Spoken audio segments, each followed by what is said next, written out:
Bom dia, Simone, tudo bem com você? A paz de Jesus, que bom estar aqui logo pela manhã. Eu sei que é um dia de feriado, é um dia mais atípico, mas eu coloquei no meu coração sempre o desejo de estar aqui todos os dias, né? De segunda a sexta, né? Com exceção dos finais de semana. E buscando a presença do Senhor, podendo falar com Deus.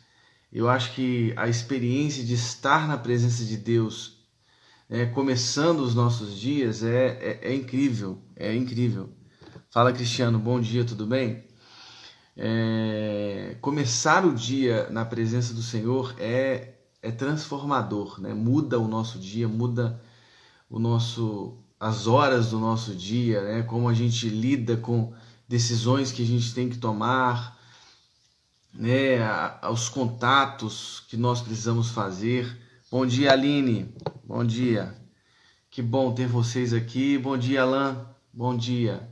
De verdade, bom ter vocês aqui. O Dan, DBS, não dá para ler o nome certinho, mas também bom dia a você. E hoje eu quero conversar com vocês. Bom dia, Cláudio, tudo bem?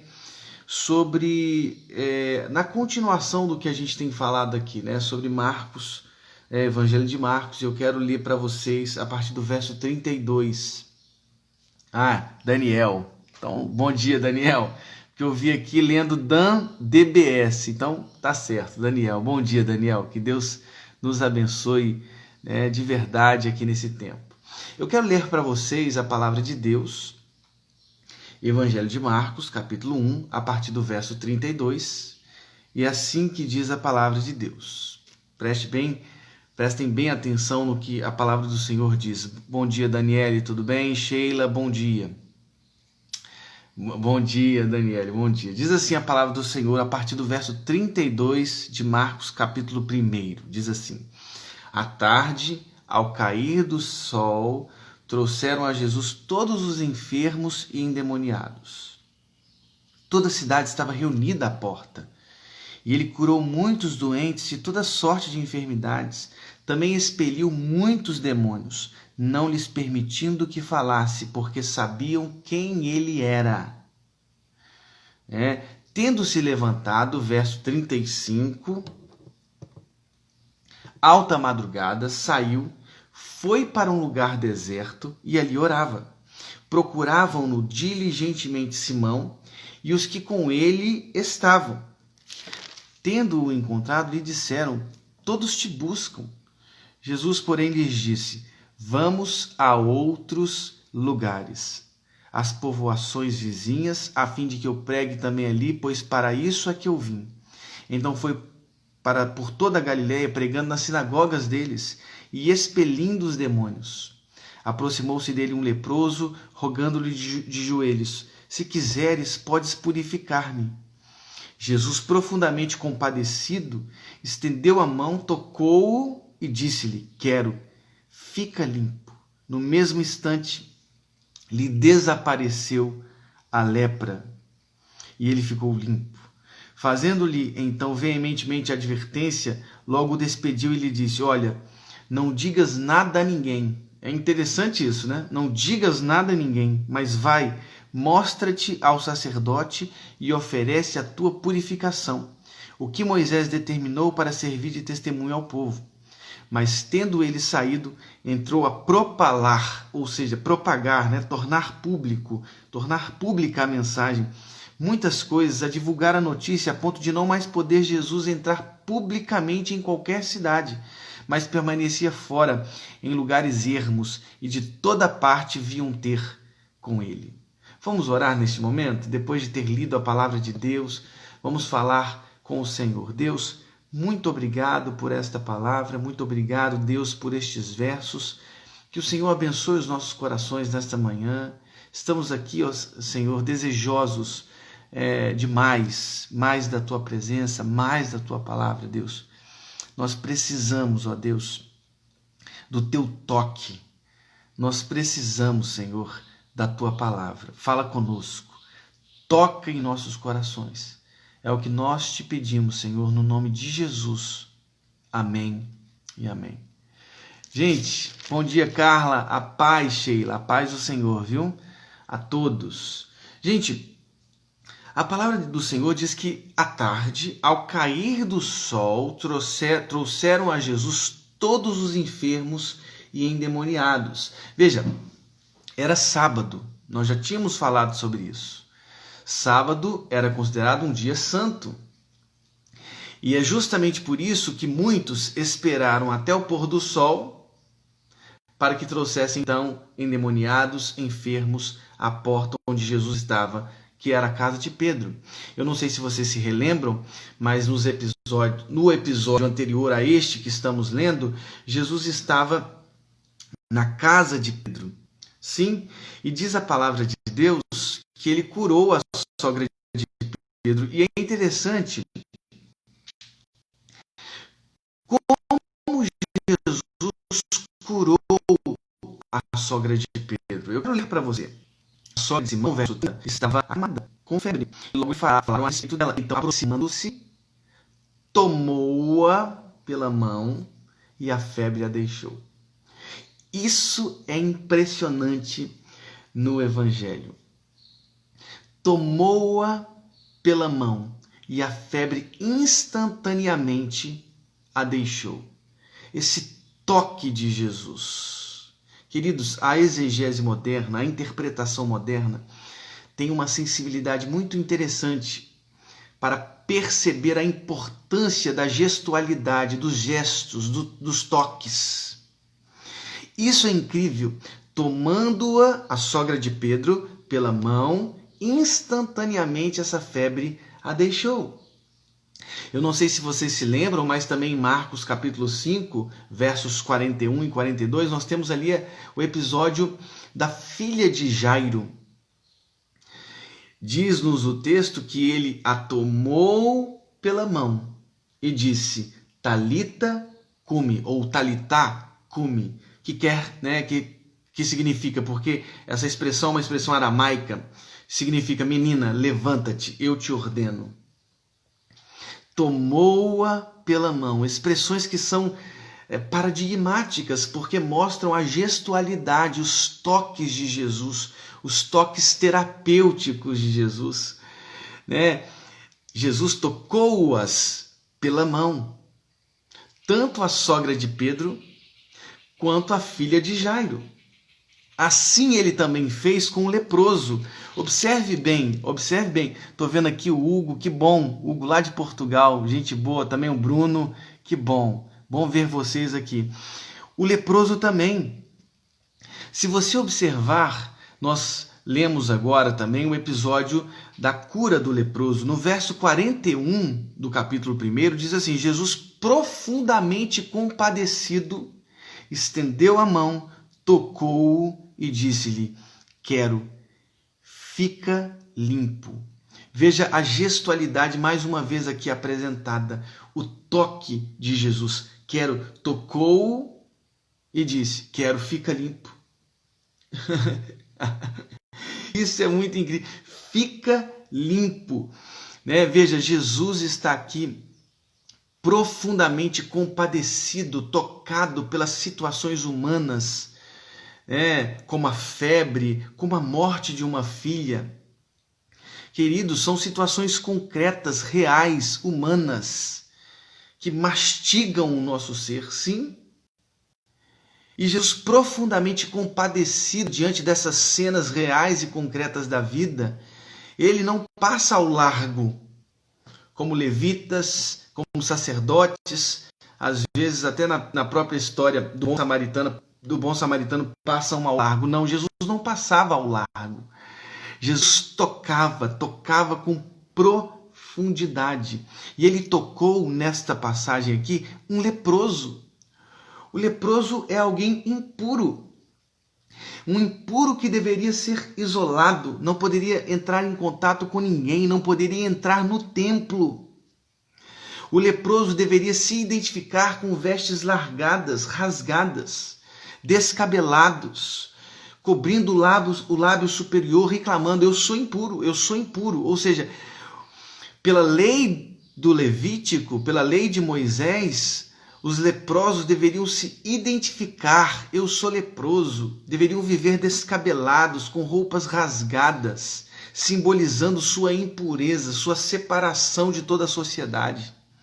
E aqui você vê Jesus superando e suplantando todas as diferenças sociais, religiosas, quebrando os muros dos preconceitos, né? E para além de todos esses preconceitos tão pequenos, tão infantis, Jesus vai lá com todo o seu poder, com toda a sua compaixão e toca, ele estende a mão e toca, entre aspas, tornando-se impuro, tal como o leproso era impuro. Essa gestualidade de Jesus, esse amor de Jesus, esse amor que vai quebrando preconceitos, infantilidades, hipocrisias, religiosidades, o toque que vai destruindo as paredes preconceituosas, às vezes da religiosidade gananciosa. Meu amigo, não é simples não. Sim, Jesus tocou com as suas mãos a sogra de Pedro, Jesus tocou com as suas mãos a filha de Jairo, Jesus tocou com as suas mãos o leproso. Há mãos que infelizmente ferem, golpeiam, desprezam, mas há mãos que acolhem, que recebem, que acariciam. A pergunta que nós precisamos fazer neste momento é: o que a nossa mão tem feito? Os nossos gestos, como os nossos gestos como nós realizamos os nossos gestos na história? Será que as nossas mãos estão acolhendo, estão acariciando, estão tocando os impuros, ou as nossas mãos estão desprezando, distanciando, golpeando? Queridos, nós precisamos responder. Essa pergunta nós precisamos responder. Jesus tocava, ele curava, ele purificava, ele trazia vida aos enfermos, aos paralíticos, aos leprosos, aos surdos, aos endemoniados. Onde suas mãos tocavam, vida, cura, libertação, transformação eram realizadas. Realizados e realizadas, sim, que as nossas mãos possam tocar, promovendo vida nas pessoas. Mas há uma coisa interessante também que me desperta profundamente aqui neste texto de Marcos capítulo 1. Porque diz a palavra de Deus que ele curou muitos doentes, no verso 34, e toda sorte de enfermidades, também expeliu muitos demônios, não lhes permitindo que falassem, porque sabiam quem ele era. Olha, não te chama a atenção, não te apetece? Os seus olhos não ficam aqui curiosos para descobrir, mas por que não lhes permitindo que falassem? Gente, Jesus curou muitas enfermidades, muitos doentes, ele expeliu demônios. Tudo que ele fez, diz Mateus, o evangelista Mateus, foi para que se cumprisse o que o profeta Isaías, lá no capítulo 53, diz: ele mesmo tomou as nossas enfermidades e carregou com as nossas doenças. Sim, ele tomou todas as nossas enfermidades. Ele cumpriu as expectativas messiânicas que se nutriam desde Isaías. Ele é aquele que assume as nossas dores, assume as nossas enfermidades. O castigo que nos traz a paz estava sobre ele. Pelas suas pisaduras fomos sarados. Ele traz o remédio a partir de seu próprio corpo. Ele trazia vida, só que o que salta aos nossos olhos neste episódio são as palavras do verso 34, não lhes permitindo que falassem, porque sabiam quem ele era. Ao leproso, olha o que Jesus disse ao leproso, no verso 44 do mesmo capítulo 1, diz assim, ele diz: olha, não digas nada a ninguém. Não é interessante isso? No capítulo 3 de Marcos, Jesus estava à beira-mar, expelindo demônios, ensinando, curando. E enquanto ele expelia demônios, estes gritavam e diziam: Tu és o Filho de Deus. Mas Jesus diz-nos o texto, advertia severamente para que não o expusessem à publicidade. O interesse de Jesus não eram os holofotes, não era a publicidade. Os demônios diziam e gritavam publicamente: Tu és o Filho de Deus, e Jesus os silenciava. E os silenciava severamente, advertia severamente, dizendo que não o expusessem à publicidade. Diante da pergunta dos discípulos, aliás, diante da pergunta de Jesus aos discípulos em Marcos 8, né, quem vocês dizem que eu sou? Eles dizem, aliás, Pedro diz, né, eles dizem através de Pedro: Tu és o Cristo, o Filho do Deus vivo. E Jesus ordenou aos discípulos que eles não dissessem aquilo a respeito dele. Gente, isso é o que os teólogos e exegetas chamam de segredo messiânico. Segredo messiânico. Por quê? Por que o segredo? Porque Jesus virava para os doentes curados, para os endemoniados libertos, para os seus discípulos e dizia: não fale nada, não me exponham à publicidade. Porque Jesus, ele estava querendo curar as cristologias, as confissões que faziam acerca dele, sobre ele. As teologias que se nutriam a respeito de quem Cristo era. Jesus estava curando essas enfermidades, essas cristologias enfermas, porque alguns diziam, por exemplo, como seus familiares, ele está fora de si. Os familiares de Jesus, os parentes de Jesus diziam: ele está fora de si. Alguns religiosos diziam: ele está possesso de Beelzebul. É pelo maioral dos demônios que ele expele demônios. Vejam só o que eles diziam a respeito de Cristo. E mesmo assim, nós temos que observar também que Jesus corrigia não só essas declaradas e falsas cristologias, escancaradas e falsas cristologias, mas aquelas que estão veladas, escondidas. Porque os discípulos, a caminho de Jerusalém, diziam também a Jesus: eu quero me assentar à direita, à esquerda. Eu quero o melhor lugar. Quando o Senhor suplantar o poder romano, eu quero me assentar, né, no altar. Esse era o desejo dos filhos do trovão. Sim, o desejo de publicidade. O desejo de ser observado, de ser visto, de ser aplaudido, de estar na pompa. E Jesus tem que corrigir isso também. Aliás, em Mateus, por exemplo, capítulo 8, do 18 ao 22, logo após esse mesmo episódio, Jesus, a palavra de Deus nos diz que Jesus ele corrige as cristologias que nutriam a expectativa de glória. Ele disse a alguns: as raposas têm os seus ninhos, as aves do céu, né, os seus covis, mas o Filho do Homem não tem onde reclinar a cabeça. O Bruno está dizendo aqui, né, junto com a Daniele: eu quero sentar no colo do meu amado. É isso aí. Gente, já nos basta. Para quê? É tanta vaidade, tanta vaidade. Jesus vai descortinando as vaidades humanas, ele vai destruindo, suplantando não o poder romano, mas suplantando as vaidades que os nossos corações às vezes nutrem a partir do próprio reino do Evangelho. Eu até acho que ele não estava suplantando só o Império Romano, não. Ele estava suplantando os nossos corações romanos, imperiais, que desejam poder, que desejam pompa, que desejam publicidade. Jesus estava suplantando. Ele estava dizendo assim: as raposas têm os seus covis, as aves os seus ninhos, mas o Filho do Homem não tem onde reclinar a cabeça.